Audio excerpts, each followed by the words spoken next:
للقارئ باسم جليل، قارئ عراقي عم يقرأ مقام صبا منصوري، يعني صبا مع بيات. رب هب لي حكما وألحقني بالصالحين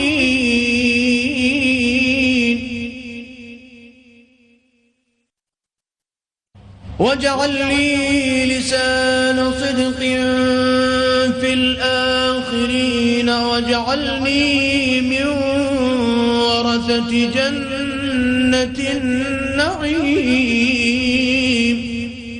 قرأ الحديث هون صبا لحد جنة النعيم صبا.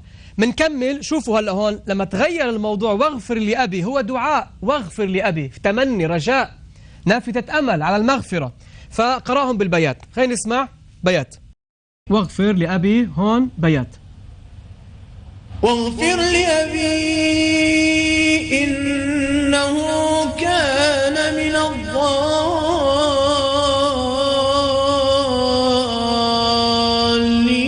ولا تخزني يوم يبعثون. ولا تخزني يوم يبعثون، رجع فيها صبا. فإذا هذه الفوتة على البيات حول المقام، مقام الصبا لمقام منصوري، صبا منصوري، إنه طعمناه بالبيات.